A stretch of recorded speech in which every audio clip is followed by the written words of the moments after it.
If it loads. Looks like we're live. All right, there we are.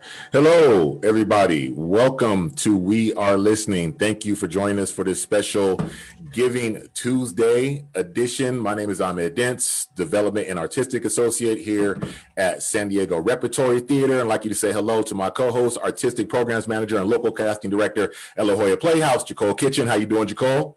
Hi, everybody. Hey, Ahmed. How was your Thanksgiving? It was good. Still eating leftover pie and carbs and all the good stuff. Good. Well, everybody, thank you again for joining us. Again, just a reminder, as you're coming into the room, please make sure that you turn your camera off, have your camera off and your microphone muted. We are doing two We Are Listenings this week. Today is our special edition with our guest, Monique Gaffney, who will be coming on joining us in just a moment. Jacole, would you like to tell everybody about what we got coming up the day after tomorrow?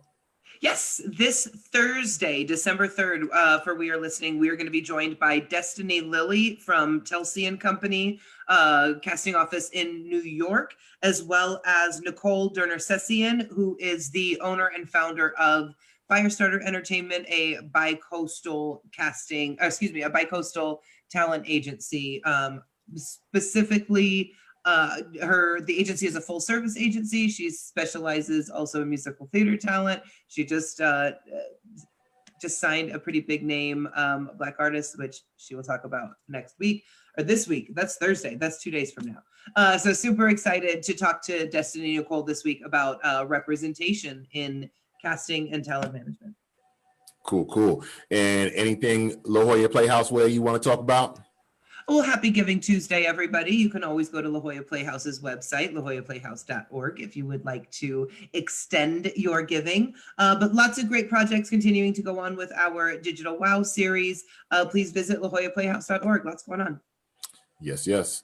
And everybody, as Jacole said, it is Giving Tuesday. We'd like to thank all of you for being with us today, and for those who have donated, thank you very much. We have been doing grand prizes today through different blocks of hours, and I would like to announce our grand prize winner between the hours of noon and 4 p.m. today is Mario Mariano, and Mario has won a gift basket of beer from Thorn Brewing and Border X, and also some rep pint glasses. So if our next block now, we're in from 4 to 8, and if a donation today, you might win a grand prize later on this evening. I also want to remind you that through December 31st, due to some generous anonymous donors, any gift that is given to San Diego Repertory Theatre between now and December 31st is doubled. So if you want to give a gift between now and the end of the year, your gift will be doubled. So please keep that in mind. A couple of things very quickly, just to let you know what's going on here at the Rep. Coming up on December 20th, we will be streaming Hershey Felder's Tchaikovsky. That begins on December 20th at 5 p.m. And we'll also have Winter Smitter, a Hanukkah solstice concert featuring Yoel Strom and Hot Pastrami. That is on December 21st. Head on over to sdrep.org to get your tickets. And with all that being said, let's go ahead and bring on our very special guest today, a returning guest. She was our guest in episode number 2 of We Are Listening. Spectacular actor and also now a board member at Cygnet Theatre. Monique, come on into the room. Everybody, please welcome Monique Gaffney to We Are Listening on this Giving Tuesday. Hi, everybody. What's up, Monique? Oh, honey, life and living. It's grateful to be here and be alive, That's right. Well, again, congratulations. First of all, happy belated birthday. Thank you very much. So everybody send your birthday wishes to Monique. And then also, Monique, we want to say congratulations on you becoming a board member at Cygnet Theatre. Yes. Represent. Thank you very much. That's right. Representation. Let's go. Yes. Well, as we were talking a little bit before we came on, it's a special edition today, a Giving Tuesday edition, but we wanted to bring you back and talk a little bit about the history of Black theater. When you came on and when you did our second episode, so many people really appreciated that episode because just of the knowledge and awareness that you brought forth. So we wanted to bring you back and talk today. And I know we talked a little bit before we all came on live here. I know we wanted to talk about exactly how we got here, right? Sure, exactly. Absolutely. I mean, as we all are well aware, this long, sordid history we have being, people of color in this community, or should I say America. And one of the big things that has come out of the whole George Floyd, I'm calling it murder, is... That's what it was. Yeah, hello, exactly. We see you, White America Theater, right? This living document, this 29-page, comprehensive, in detail, living document, making demands from the BIPOC population, saying, listen, and these are demands. This is not like we're kindly asking you to, would you, could you? No, demands of the White American Theater. And I think it's obviously timely and relevant. And I think if we start there, we can really uncover some things that have been repeated through history. You would hope that in observing the past, that you could learn these lessons and apply them in the present and hopefully the future, right? And I think in terms of history itself, oftentimes we don't learn it until it's too late. And I'm hoping that this is a great opportunity for us to not have it be too late. Well, we had to make the demands at this point. The demands had to be made because, as you said, this has been an ongoing conversation for decades, since the beginning of all of this. And we've tried the could you, would you, please, do you mind, can we? No, and now we demand it. Yep, exactly. And I think that's really, it's just so important.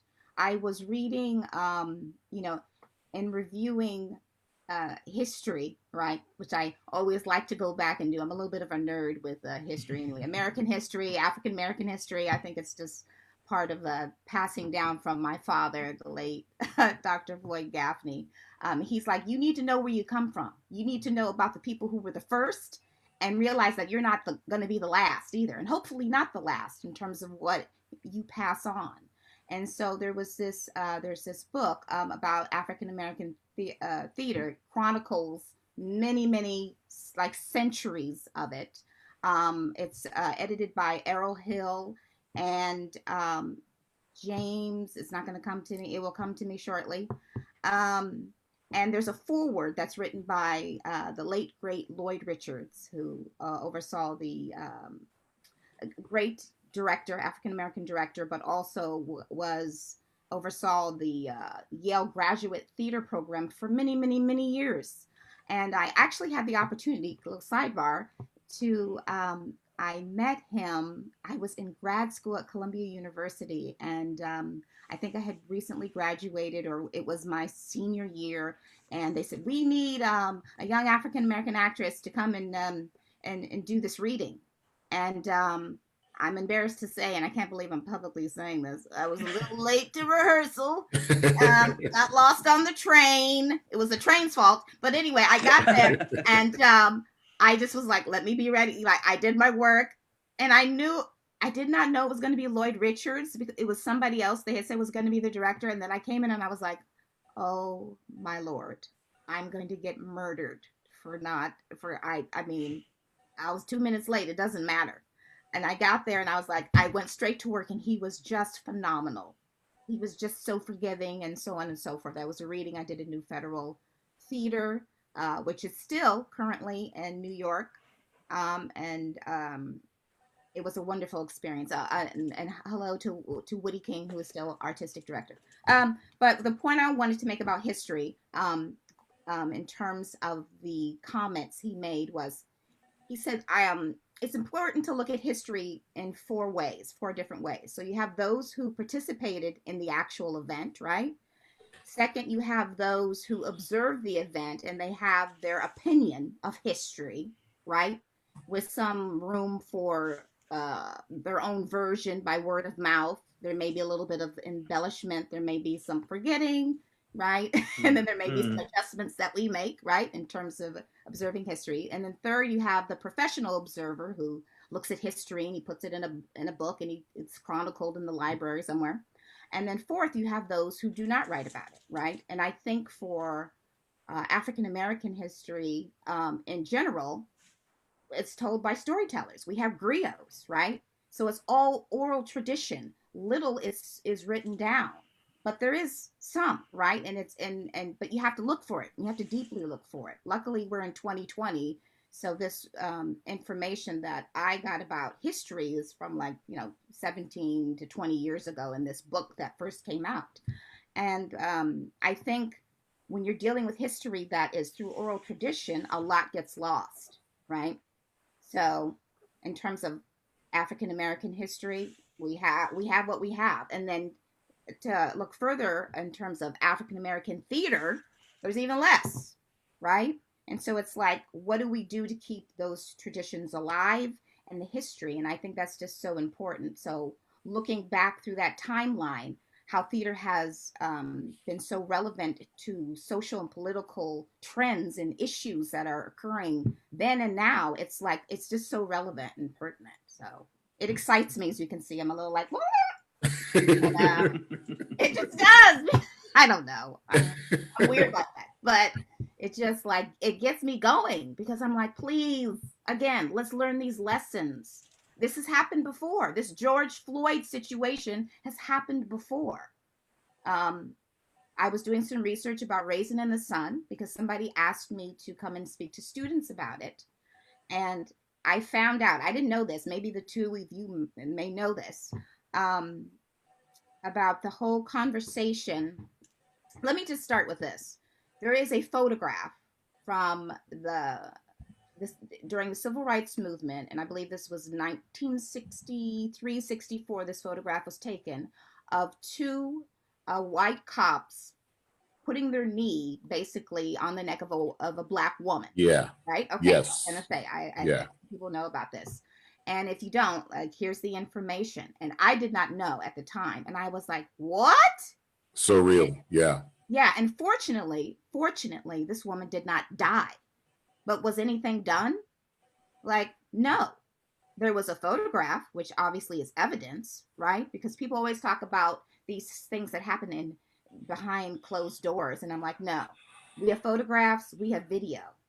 And what's so powerful about the whole George Floyd murder is that the video, right, that plays over and over incessantly. But the thing is, we learned those lessons?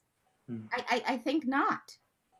And it's like, what can we do? So the importance of this living document is so relevant to change. It's like, what are we going to do? If you can't learn those lessons, I don't, what are you going to do? It just frustrates me in that way. You have to look at it in order to move forward. Monique, can you talk to a little bit about some of the demands that are being made? Sure. There are a lot of demands, right? It's about 30 pages. The document itself is about 30 pages long, 30 pages. And it's broken down into different sections of theater, different parts of theater that need to be addressed. Is that right?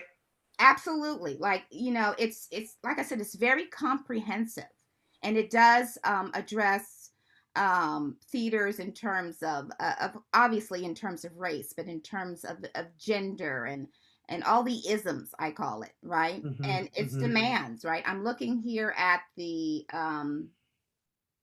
Dear White American Theater letter, right? Because it's too much for me to even remember.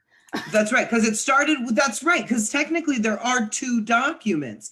Right. It started with, we see you, White American Theater, and it was the Dear American, here's what we see you. Exactly. We see you. And then there was the follow-up document, which was, here's what we demand. Is right? You exactly. You got it. Nail on the head. And so I'm looking at the letter, which is pretty lengthy in itself, but in terms of breaking down what they're demanding, I mean, the first thing they want, of course, is what we want, is, representation. And they explained, like, this isn't the first time this has happened, right?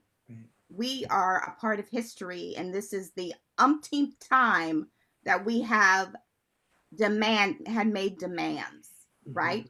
And so they speak a lot about, like, we're basing this on the legacy of August Wilson, and that whole conversation about the ground on which I stand, which is another beautiful document, and I encourage people to go read about it and Google it. That's what I always say, right? And they say, we see you, we've always seen you, and then they want to challenge the notion, or not notion, but they want to challenge white privilege. So that's where they needle end first, and they talk about play after play, program after program that we've been involved in, written, directed, choreographed, so on and so forth. You need to include us. We see you, right? So I'm looking at how many paragraphs. So they talk about that. They talk about EDI issues, right? Equity, diversity, inclusion statements, right? Which have become a big thing from. Oh yeah, we talk a lot about the statements here. Statements, yeah. Oh, yes, you do. You know it well. All right, I won't dive into what that will bring up, right? But it's like all of these things, right? They talked about how you've used the BIPOC population on your advertisement, in your brochures, and how we want changes at the local and the federal level. And they go on and in a very healthy way. But it's like, we can no longer stand by and accept this. In my opinion, this is what I'm calling it, white privilege, but this system of white supremacist ideas, which this country is based on. We all know this, and whether or not people want to accept it, it's just true. That is our history, right? And I know so many times people think, oh, white supremacy, oh, you think I'm a member of the KKK, or I have that sort of thinking. And it's like, no, that's not what I'm saying when I say white supremacy. I'm not necessarily saying you live in that camp, right? But the white supremacist ideas that people, communities of color and people of color are inferior, oh yeah, we are built on that, honey. We are built firmly on that. From the missionaries going to Africa to say, here, we're going to teach you about religion and the Bible, to you're inferior and you need to become what this is, or what we say this is, right? We're built on that. So you can't deny that fact. And so those white supremacist ideals are everywhere, right? And you can see it continually throughout American history. And of course, it has bled through all the way to Black theater and the history that exists there. So when we talked the last time, or in episode 2, about the history of minstrelsy and vaudeville and blackface and all of these things that came in because white people were like, oh, this is entertainment, and we're going to make fun of this situation, and took advantage of a people and mocked them and exploited them and oppressed them, right? That just bleeds into generations of people who are like, I'm what? You think I'm who? You don't think I'm a human being? Uh-oh. Sorry, I am a human being, right? Because you have all these different camps, right? You have the radical nationalists. You have the cultural nationalists, right?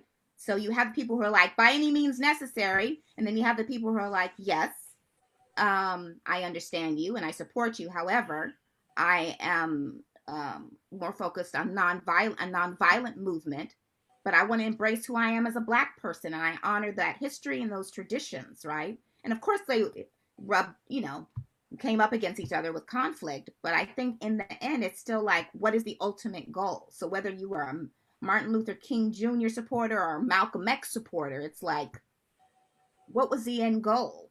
And what still is the end goal, right? Because we're still on that pathway through civil rights. So I think it's important that people really actually read it, take a look at the demands, and instead of coming from a place of, oh, you're pointing the finger and saying it's me, you have to really look deep inside yourself, right? It has to supersede race, right? that is a big part of it, but it's like, wait a minute. Look at Jim Crow. Look at the position you place people of color in. And in terms, of course, I'm talking about African Americans at this point. It's just like, I don't see how you can deny the harm that has been done and why people are like, okay, at this point, a dream deferred, to quote Langston Hughes, like, I'm about to explode. And it's already, and we've exploded several times, right? And this is the latest with the protest, right? And it's like, enough is enough, right? But like John Lewis said, I'm willing to get into good trouble, necessary trouble. It's just time. What as we do talk about that document, it's funny because I've had some communication with the actual theater company that does logistics for theaters, and they actually used the first episode of We Are Listening for their EDI training. And really? Yeah, and the response that, I asked for some feedback when they were done, and the response that I got from Rebecca, it was as if for them, that first episode of We Are Listening and some subsequent episodes, it was as if that We See You White Theater came to life for them. So in other words, they read the document, they have been studying the document, but then once they saw, especially that first conversation, right, it was like it came off the page to them, and they were now actually able to really internalize it by seeing a group of Black theater artists and workers actually talk this thing out versus just reading this on the paper. They were now able to get tone and context. And, I hope that's happening for a lot of people having conversations like this across the country. But, as we're looking at, as we're talking about the history of Black theater and how we got here, Monique, what, I don't know even how to phrase this. What are the machinations that you've seen, particularly theater wise, that have kept this being such a big problem, whether it comes to, what productions were put on stage, what writers were, looked at, not looked at, what are the kind of things that you've seen in your observations that kept theater in this same, circumstance? I think, in the history of this country, of America, good old US of A, in terms of the civil rights movement, right? That jumping off because of the 1954 Brown versus Board of Education, right, which was challenging legalized segregation in terms of, having Black students attend white schools, right? It wasn't until like,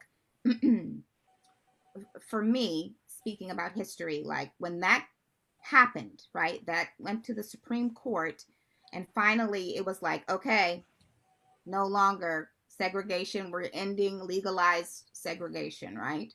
Which obviously takes time to dismantle, right? And all of these protests and violence that happened, especially, of course, in the southern states, and people challenging them, Black people challenging them, saying, no, I'm going to this school. So we have Little Rock 9, and you have a number of other communities in Mississippi and so forth, where it's like that one Black child was like, I'm going to school.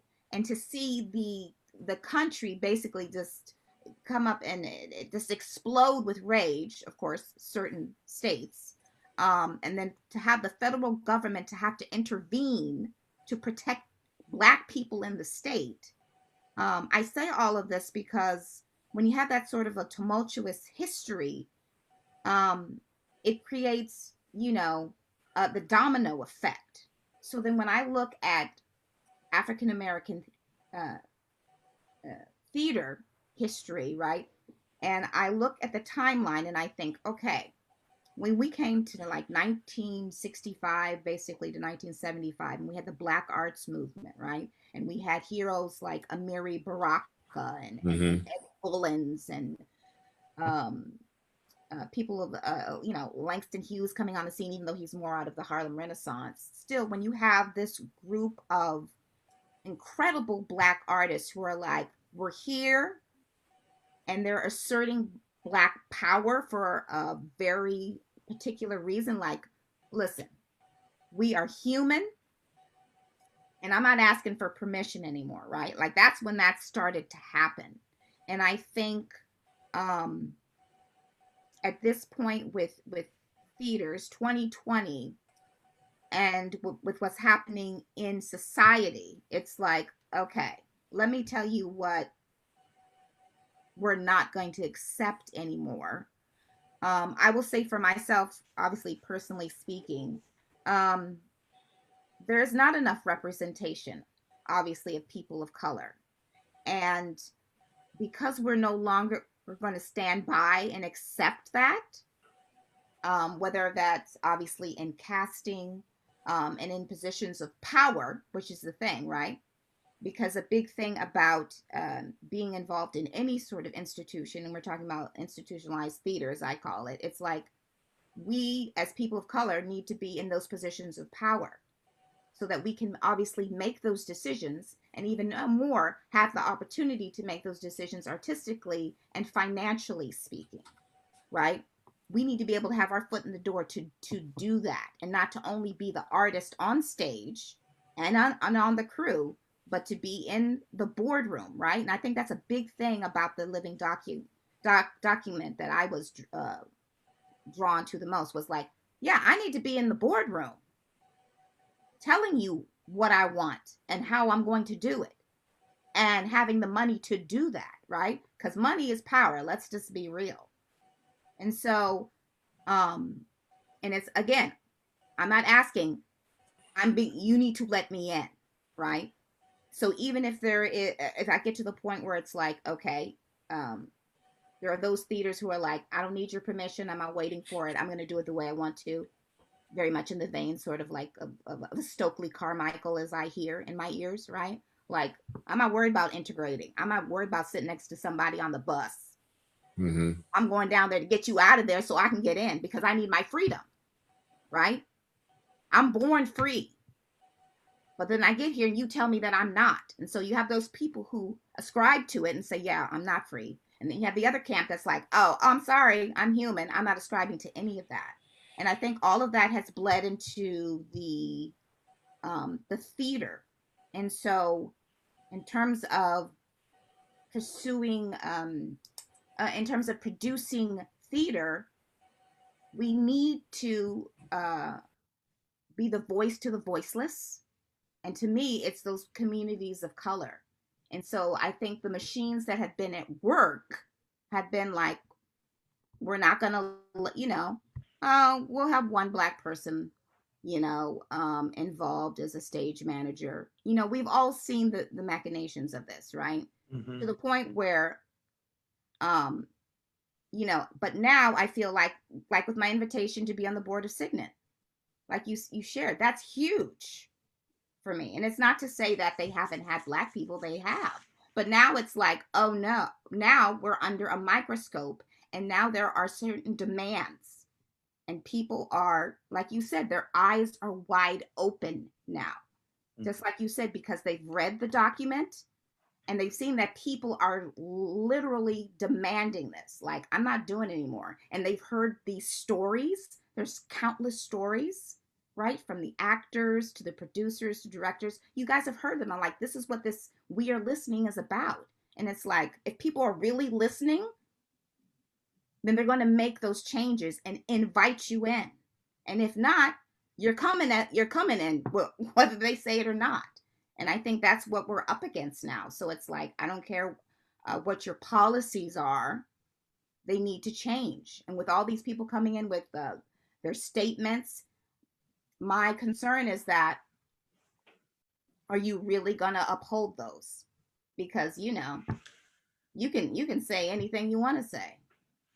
But are your actions going to follow through with what you proposed? And that's what I'm looking to see, right? And I'm glad you said that, Monique, because that there are now seats being created at tables. Like you said, people are being invited into the room, being invited to the table. So once we're in the room, how do you ensure that we're being heard? Because let's be honest, not everyone is doing this because it's the right way to move forward. Some people are doing this because they feel pressured. Some people you know, so how do we ensure that it's not tokenism, that we're not just being, you know, given these whatever promotions and positions and, you know, arbitrary just for show? How do we ensure, and even if it is, if they're bringing us in just for show, Right. how do we make sure that we're heard or still change the narrative?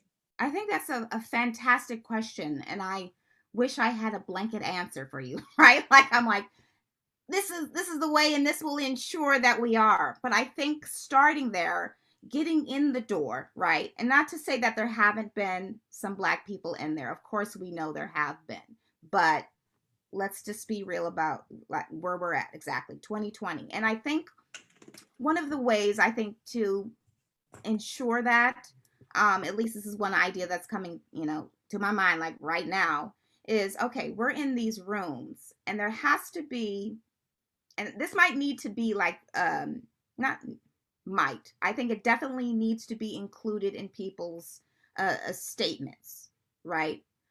Their statements, and it needs to actually be included. Possibly at this point it needs to reach the point of the board of directors and be included in the bylaws, right? Because once it becomes a part of the bylaws, to my understanding, right, I have you know, about this much experience with boards. However, like then it's like, oh no, this is written down and this is we have to abide by this. And so I think if board of directors across the, you know, across the United States or across the world, whatever, in these theater companies, you need to include it in your bylaws so that it's not all of a sudden swept under the rug, right? Because to me that somewhat, I will say, can ensure like, okay, we need to adhere to this so that you don't have all these empty promises that constantly happens. We're going to do this for this community. We're going to, you know, all this word of mouth, and then what happens? Nothing happens. You need to put something in place that holds these people accountable. And I think that's one way. I know there's other ways, but you have to have a system of accountability, which is something I think that's the only way it's going to happen. And it's something that, as I'm thinking about it, that Barry from the Old Globe, artistic, I can't do the title correctly. Sorry, Barry. But Barry Edelstein said, you know, in terms of this whole social justice roadmap that they have created, is their living document. It's another wonderful document that's here locally, obviously, for those of you who don't know, Old Globe Theater. And he made a point about that, stressing that accountability. And I think that's a clear way in, right? In terms of like, okay, because if you're not held responsible or accountable for your actions, then who cares? Nobody's going to do anything. Be like, oh, that's great. So I think that's one way. And I know there's others, but maybe they'll come to me. Yeah. Well, they'll come to all of us as we continue. Like, as we continue to go through this work, we're just going to have to keep figuring it out as we go along. Yeah. And that's the thing, you know, and of course, during this time, this great time of uncertainty, it's just like, you know, it just feels enormous because people are like, I'm worried about the COVID-19, and I'm worried about just, you know, living day to day with all the responsibilities I have. But I think that's why it's even more important that people take a look at it, because it's like, if not now, then when? Because there's no, I think, like appropriate time to address those type of things, you know?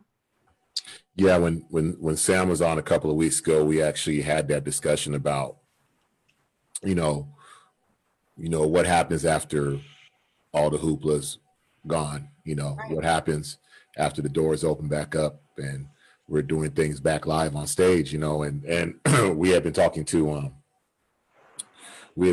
some Equity University trainers, and you know, the thing that caught Sam's attention, which to my surprise, I thought it would have caught it a little sooner, but was just the understanding of how powerful this racism beast is, And how this woman had mentioned to us as the group was like, look, like you need to understand, like this has to be extensive. Like this is what we talk about has to be extensive because, you know, this thing is a strong animal. Like it morphs and it finds its way back into power. It finds its way back. And, you know, and like Jacole said, that's like one of the things I always see on here is like, we heard the statements, like we've heard them, you know, what happens 2 years from now? Like, are those statements still being followed through on? Does your plan ensure that this continues to go on, you know, after the current artistic director is gone, after the current managing director is gone, after 4 or 5 board members flip, you know, after this staff flips? Does this ensure, you know, that this organization continues on this anti-racism path, on this equity path? Like, you know, what's in place to make sure that happens? And I think, you know, like we're saying, that's going to be the big challenge moving forward is like how entrenched have you made your statements and your actions behind them into your organization that this continues to move forward, you know, into the future. Absolutely. It's absolutely that, because if you can't ensure if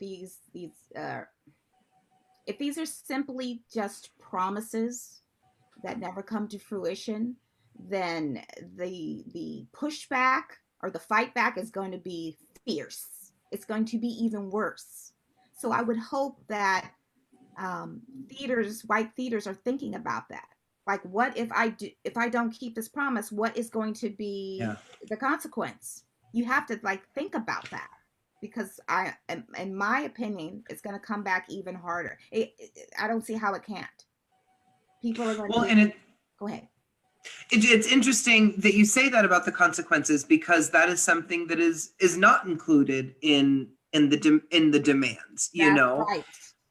And because really, what consequences could we, the people, put onto the theaters, especially the already underrepresented people? You know, what consequence really are we going to be able to hit?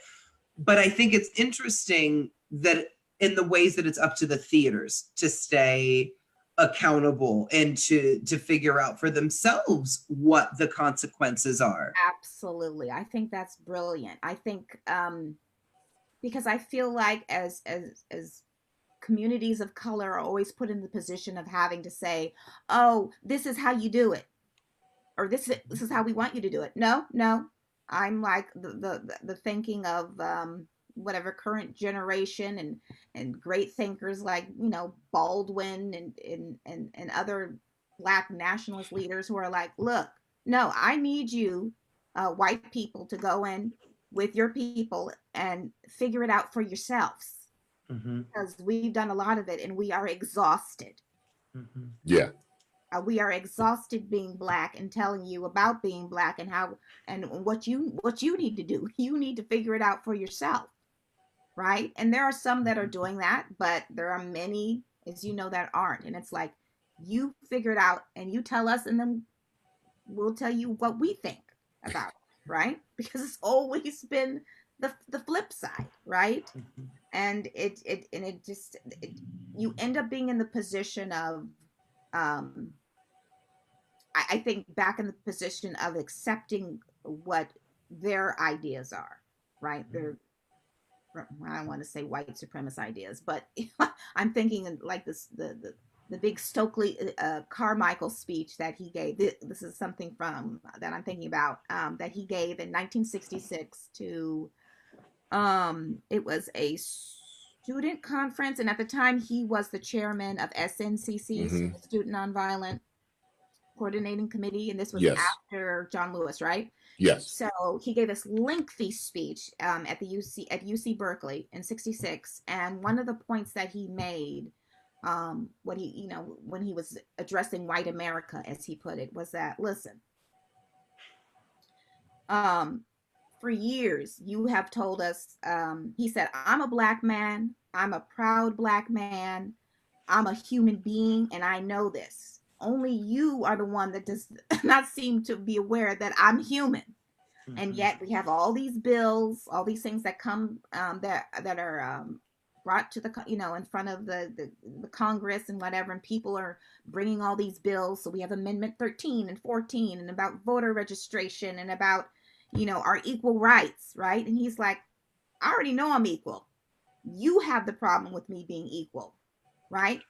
And I don't want to be in the position anymore of having to say, okay, well, got to convince another white person this is how it works, right? So going to them and them having to make a bill and say, okay, now we're comfortable with you, right? You don't want to be in the position of having, I think, in my opinion, of having it turn into you having to prove your worth. That's just, no, that's not the position you want to be in. And I think that's what he was stressing. And I bring it up because it's a mindset, right? And at this point, we're not worried about changing. I don't think we're focused on changing the minds of white people. We're like, no, this is it. We need the demands. What are you going to do about it? And come to the table with it. And let's have a conversation and really figure out what we're actually going to do, like feasible actions. And I agree with you. It's like, what are the other ideas in terms of ensuring that? It just, and I think there's many. What they are, I don't know the specifics, right? That's something that I'm still piecing together. But I thought what was so powerful about what he said was that he was like, listen, it's not about you accepting me anymore. It's not about that. It's about I am a human being and therefore I am. And so whether or not you accept me, these are my demands and you need to get out of my way because I'm going to make it happen. And we're still trying to make it happen. Right? And certain things, do we have certain things that have improved? Of course we have many things that have improved in the world in terms of race relations. But but when you look at the root of it, it just, I'm fearful of it raising its head again. Right?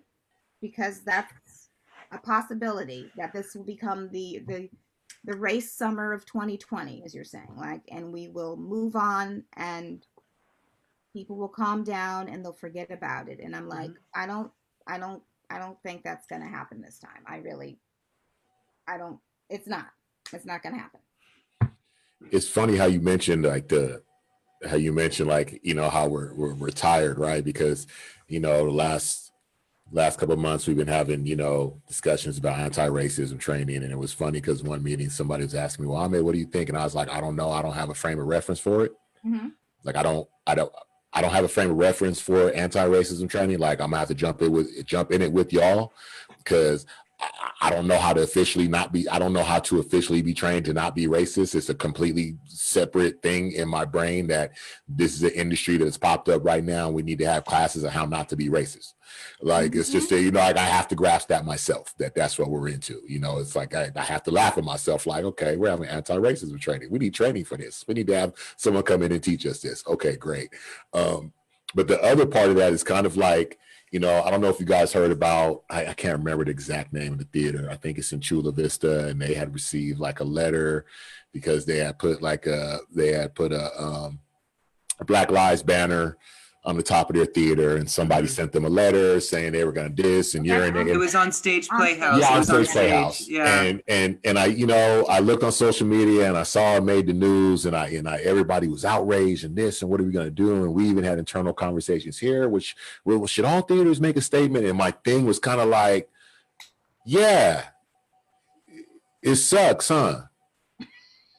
Like, I get it, but at the same time, I was like, yeah, oh, y'all got a letter. Y'all got a letter from somebody mad because you put up a Black Lives Matter poster and they sent you a mean letter. Yeah, they sent you a couple of mean letters. Right. And I get it. I understand it. We supporting each other and we talking about it. I get it. But at the same time, what I was getting from oh my God, this is horrible. I was like, yeah, it is. It sucks. It's light work. That's light work. That's light. They sent you a letter. They sent you a letter. They're mad. They saw your sign. Someone went home, pulled out the Sharpie, and they wrote you a letter. And I know we're all upset, but buckle in, settle in, Like settle in, buckle in. That's not going to be anything from when this goes forward and people who you've been sitting next to in all these meetings talking about how wonderful this is. When they get tired, when they're like, we're not done with this yet. Right. The pandemic's over. Right. We're back to work. We're not done with this little, we're not done with this little race experiment yet. It's coming. Someone you sit next to at work, someone you're on Zoom calls every day, somebody's with you that is gonna come from the inside. Absolutely. And so I'm kind of like, buckle up. Yeah, it sucks to get that letter. Imagine if you got that every time you walked out the house in a look or a statement or at work from the people who pretend that you're your friends, or they think they're not racist. And they say stuff that is racist and they think it's not. Right. Imagine, I get it, but I'm trying to get people to understand this is buckle in. This is that letter is so light. And like, that's the stuff we chuckle at. That's the stuff we go like, oh, they sent a little letter. My shoulder. You know what I mean? And I just want people to understand that's the wake-up call of what this is. As we look at that, they sent you a little letter. It sucks. They said some mean things. They could have been meaner. They could have been worse. So I understand that, but it's like you're saying, it's this long work, and that this thing comes back around, and we're looking at how do we get this to not that it's not going to come back around, but how does theater become a place to where it gets beat down when it comes back around? How do we get to where it's more of like when more people see it come around, instead of like, oh, that was the norm that I was shielding my eyes from because I work in a very liberal industry, right? Where nobody thinks like that. You know what I mean? It's true. Sometimes it just leaves me speechless because, and we all have our stories, right? We have our countless stories that we've told over and over and over, and it gets to be painful because you don't want to have to convince people of your pain and your suffering, right? It starts to be endless, and people become just like, I don't want to hear it anymore, right?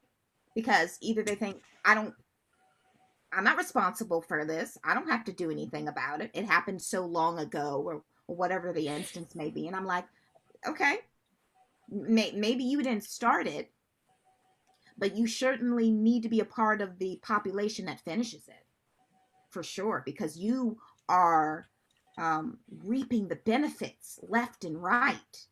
And when people don't want to go back and look at the past and how it has benefited them, right? And I'm, of course, speaking of white people, it's like, then you're not seeing it.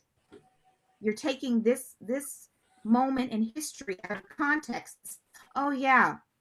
Oh, this is the first instance I've seen of police brutality. Oh, this is the first instance I've seen of this protest and Black people really upset. And it's like, have you been watching the news? Have you lost touch with what's actually happening in America? Right? And so this denial, this resistance, this I'm not going to take responsibility for it because I didn't start it, is getting us nowhere. Right? There's this whole sort of, I guess, for lack of a better word, philosophy or theory. Jean-Paul Sartre says there's this, I guess, philosophy of the anti-racist racist, right? He has this thing, and I'm like, oh, wow, the anti-racist racist.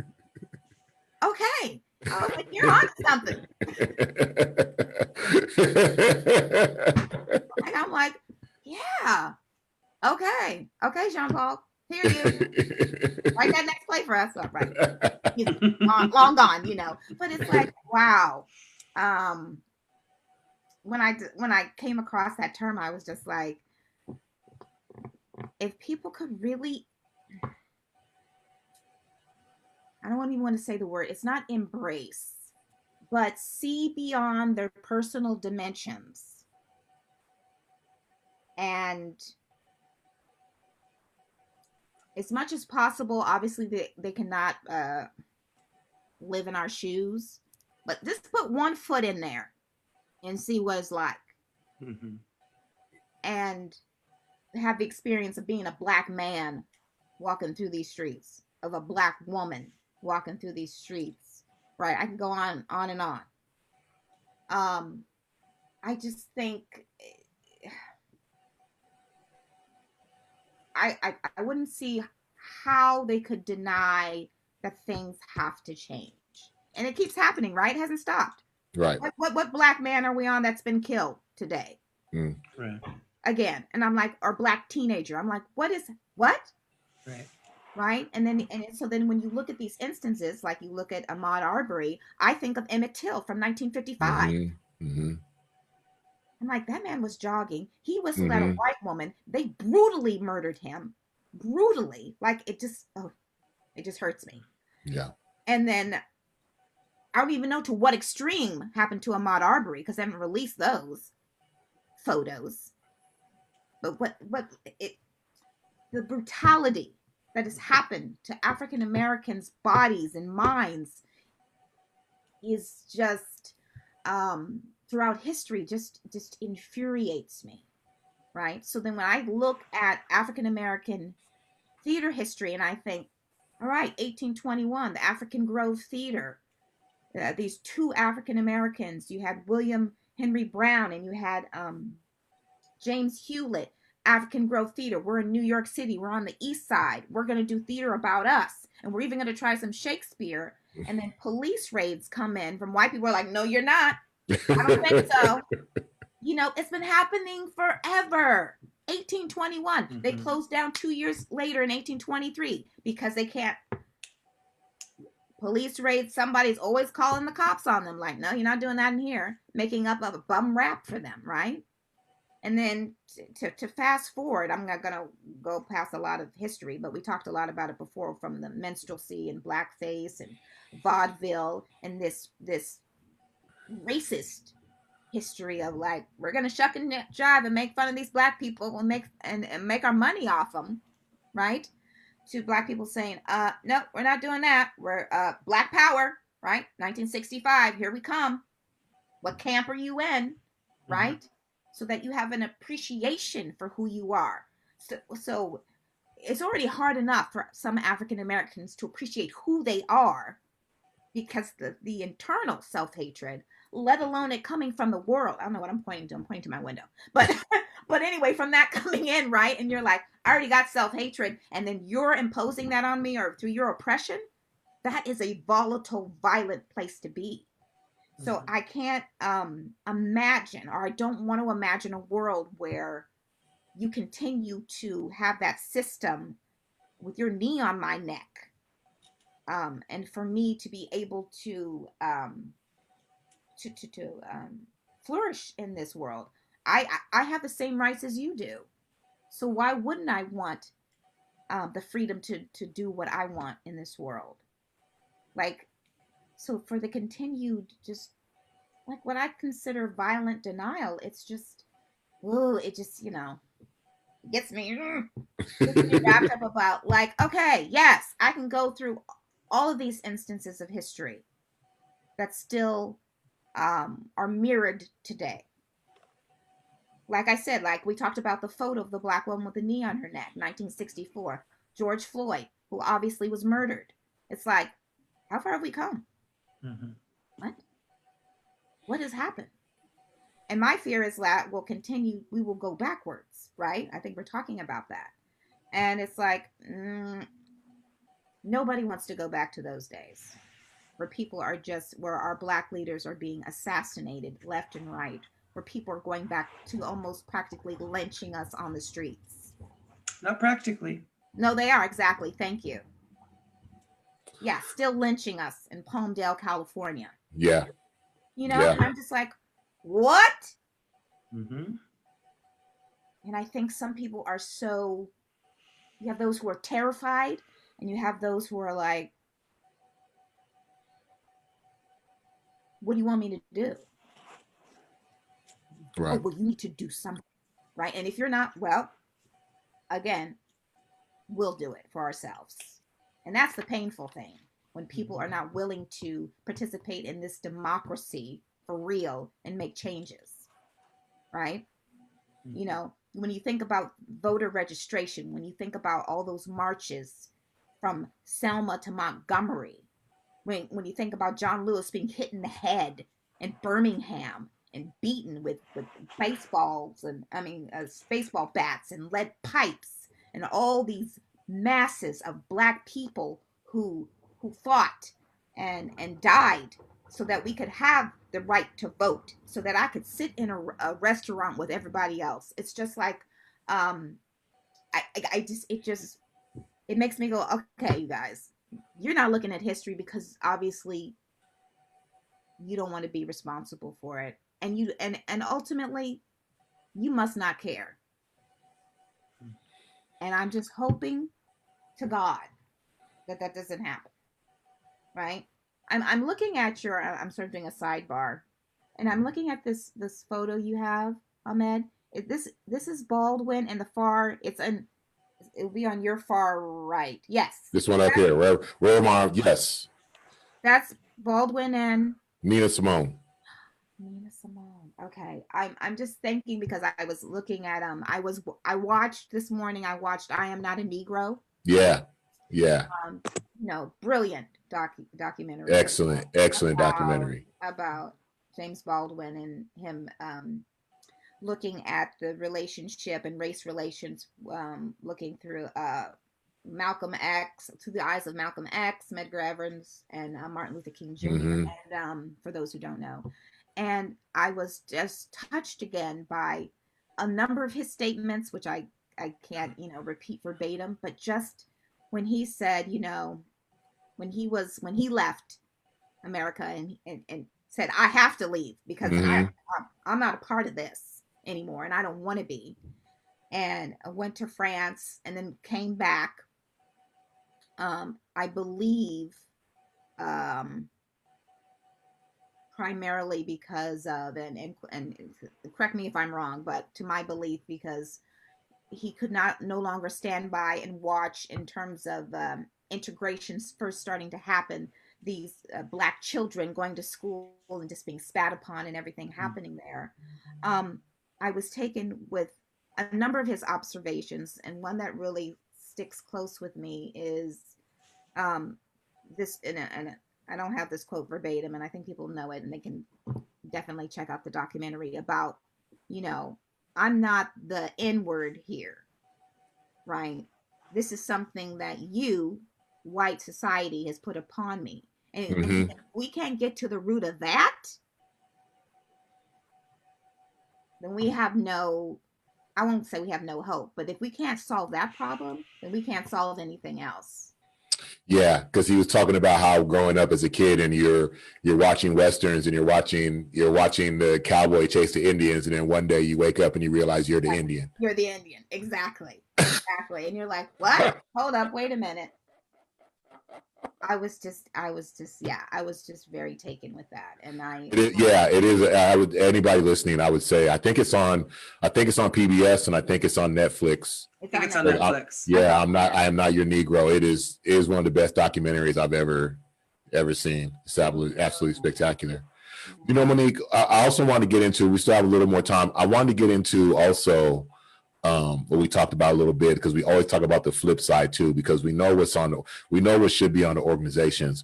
What's on us? What's on the artists and the workers? What are our challenges and our responsibilities going forward? Because we are in this place to where we all know it's easy to say, just, start your own, but that's with anything in America. You're still here. You still work. We still have an industry we work in. We still have colleagues. We still have these theaters we have relationships with, And so what are your concerns, or what are the challenges for us, the artists, the workers who, are looking to keep these changes alive, or what are we doing to keep these changes, to keep these things in place? Absolutely. I think, I think Black artists today are in a very precarious position. There are definitely these wonderful avenues for change, right? Because people are being forced to look at these injustices, and there's an opportunity, like we talked about, to get into the boardroom.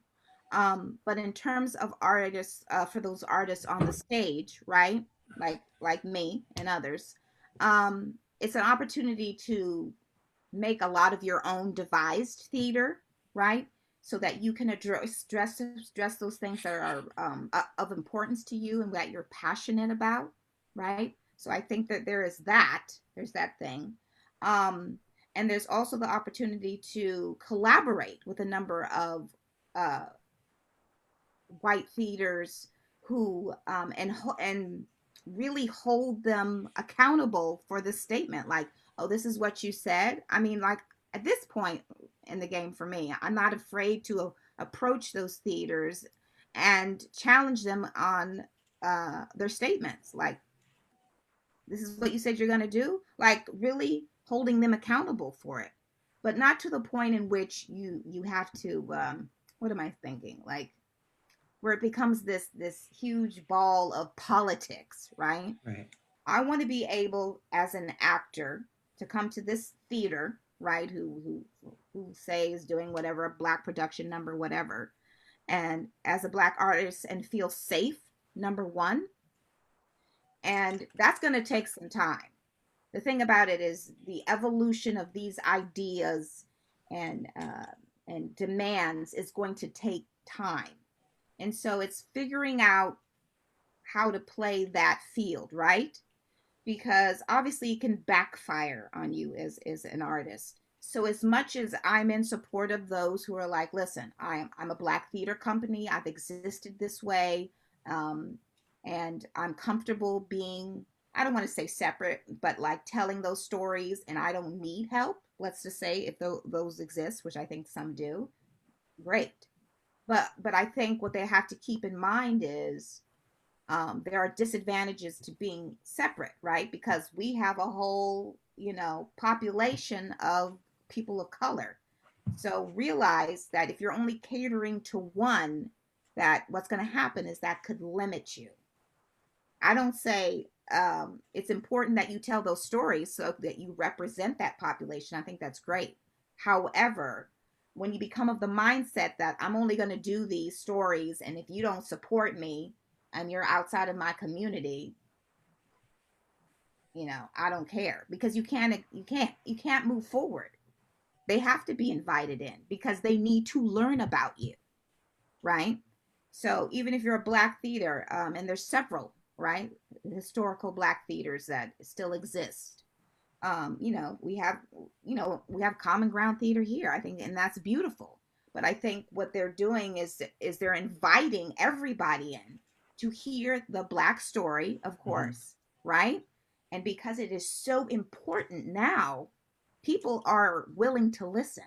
And given the platform that we have now, I think we can reach even more, of course, with Zoom and live streaming. And so I want every black artist to like take advantage of that, right? So that they get their story out there, right? Whatever that story is. It doesn't just have to be about like I'm a black person, right? Of course. But it's like I'm also this kind of artist. I do visual art. I do this, I do whatever, right? So that you don't get stuck in that one thing of I'm like the first conversation that was, we are listening about, I'm just this black artist. We're everything, and we can do everything. And I think at this time we have an opportunity to present that and to be, the best of our black selves, is one of my friends always says, right? Right. And to embrace that and show that side. So I think there is an important responsibility that black artists are afforded right now, right? Now, of course, obviously it could backfire at any time, but that's just given the nature of the industry, right? But I think this is the time to do a lot of devised work, to use this wonderful platform, whether it's Zoom or any other live streaming that's possible, and to because now we can get this information and these plays out to the world. And I think that's the great advantage, to really take advantage of it, right? So let alone having the conversation, but like, okay, we're gonna see a Black play live streamed when certain people wouldn't even go to a Black theater to see anything. It's like, oh, this is available. I'm gonna check it out.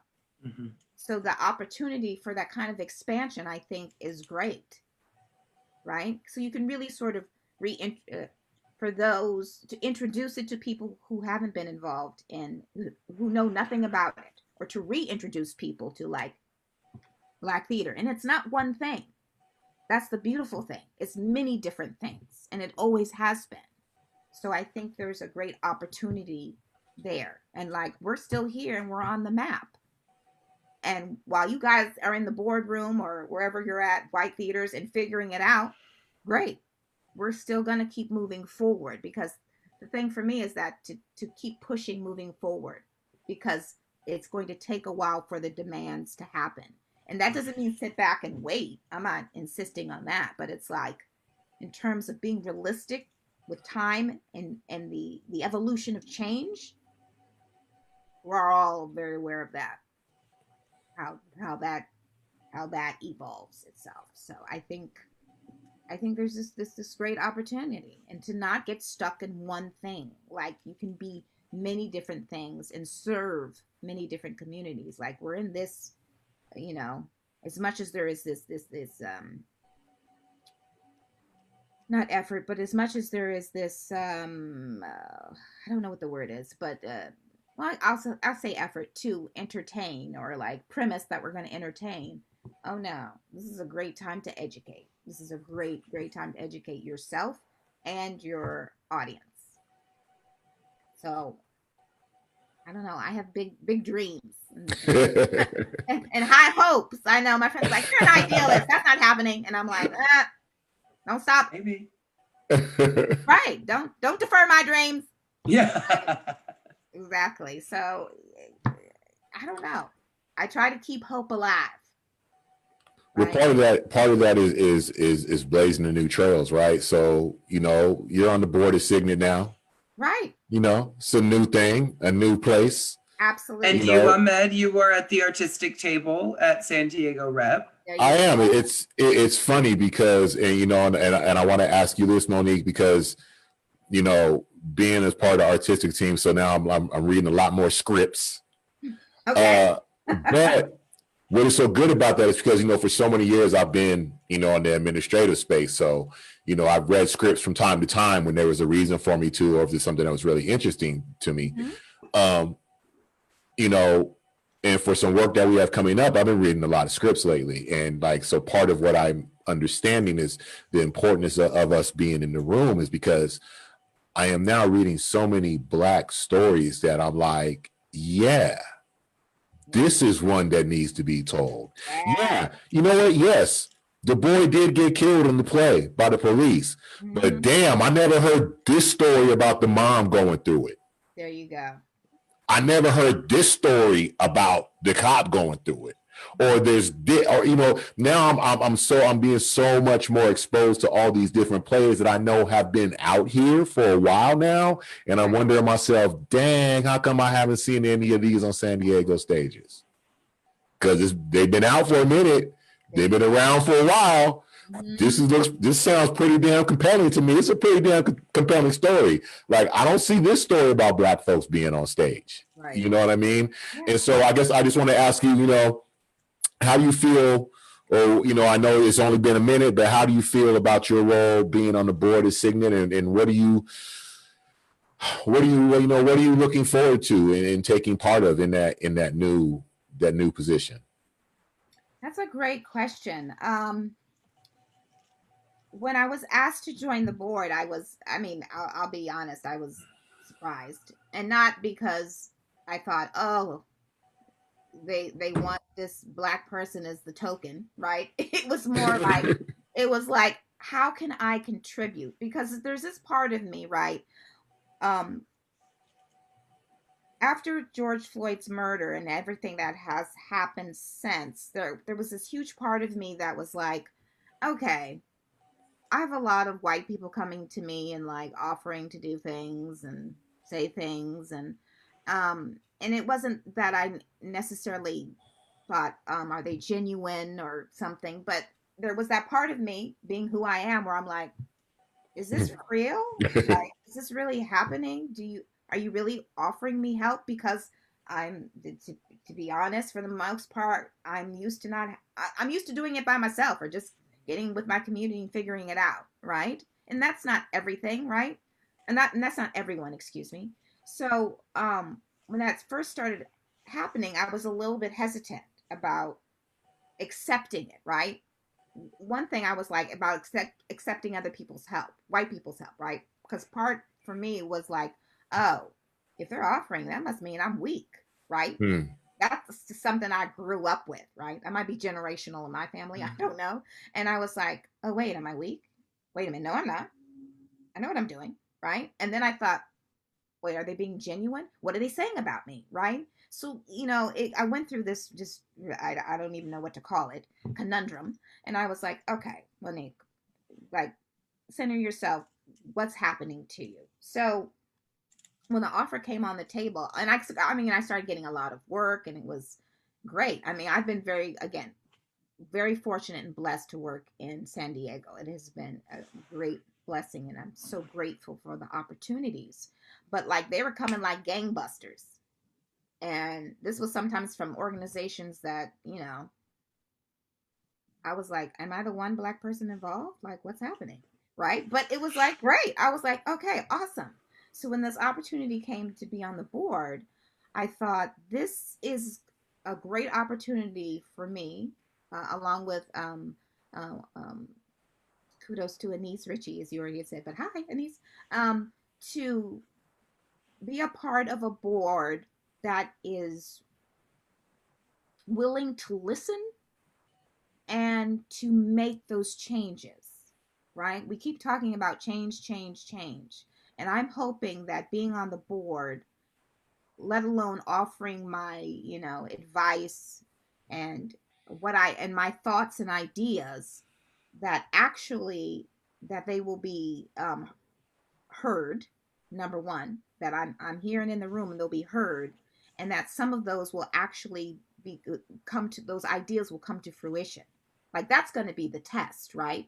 Because we can espouse all kinds of different things and the ideas go in and out and nobody does anything. And I think the willingness that I've seen, um, exhibited towards me is like, okay, what did you say? Like this willingness to just listen and then really take that idea and dissect it and then figure out if we can use it has been great. I've just to be listened to and heard has been wonderful. And to say like, you know what? I don't mean to make you uncomfortable, but if it does, I apologize, just in advance and not in a kowtowing way, but just like, listen, this is what we need to do, or this is what I feel like we need to do. And it's important that we do it.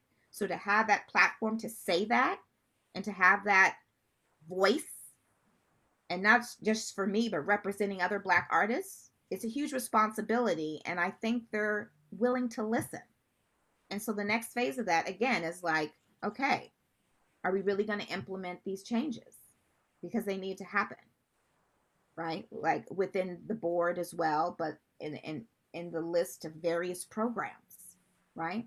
And so the evidence is going to, hopefully the evidence will be seen, right? And as everybody moves forward. So I'm excited to be a part of it and to see if that is, and to see what will happen, right? Because I'm like, I have known Sean Murray for well over 20 years. And he told me when he started his own theater that I was going to be a part of it. And I held him to his word and he delivered. So when he first had Cygnet Theatre back in the old space over, college area, he was like, come on. And I did a show and I was like, okay.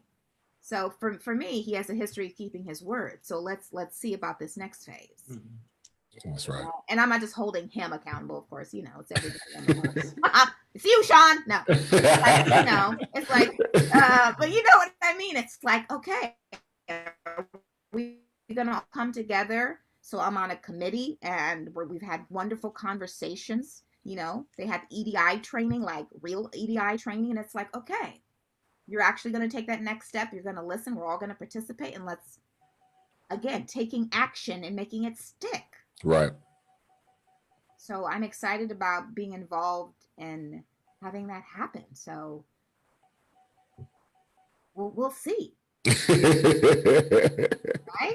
It's like I'm in the room now, and he's had people of color in the room. It's not that he hasn't. It's just what I think is unique is now, in my opinion, is now having the artist in the room, right? Because we have our voices want to be heard too. So not somebody who's outside of theater, but who is in the inner workings and has experienced it for however long and has these opinions about, I'm a Black woman and this is what I think. Bam. And not only that, but having someone in the room now that also is outspoken and a worker. Like, it's outspoken and it's put in the work and has the experience and is not going to let you get away with anything, anything shifty or shady to the amount that you can. You know what I mean? To the amount that I can. Right? I mean, I'm still working on that for Monique. Right? I'm like, should I say something? Right?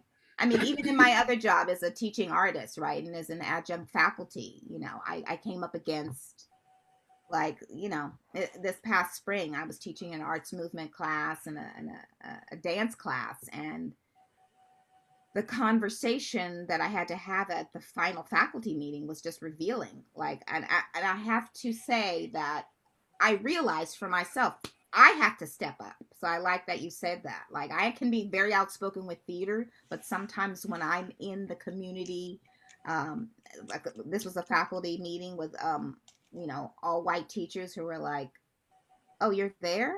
I was like, wow.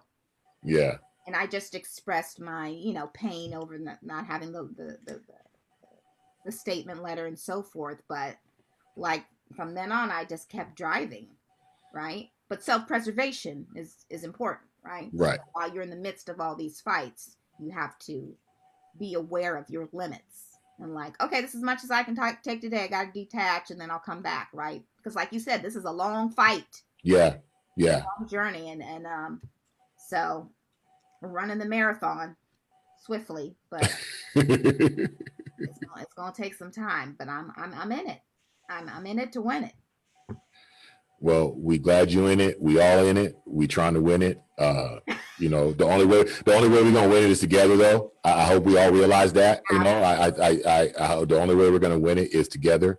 We've been going for almost an hour and a half. I want to thank you for Monique for coming back and always dropping the jewels on us. And coming up, like we said, next Thursday. week, and on Thursday, the day after tomorrow.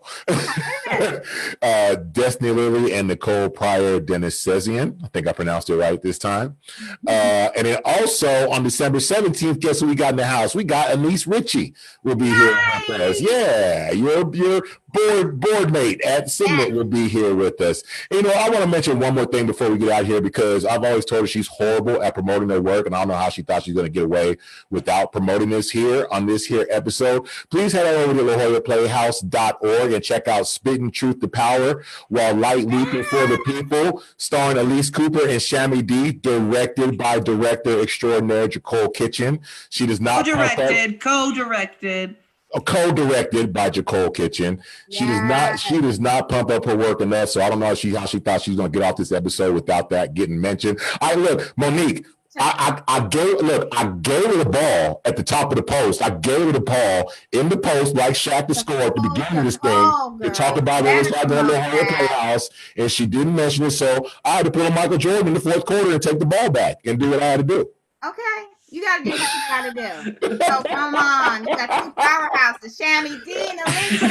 Oh, I love her. No, y'all, please do check it out. It's a beautiful, it's an intergenerational love letter to our people, a prayer for our moment. It is just And personally, thank you, Ahmed, because personally, one of the dopest things that I have ever had the opportunity to work on, it was homegrown through the Playhouse Leadership Council. I got to help curate this and produce it from start to finish. So, so happy to have my DNA all up in it. So Yeah, check it out, y'all. DNA. yeah.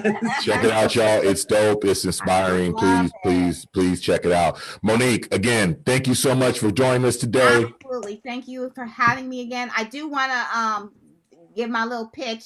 Yeah, go for it. This is for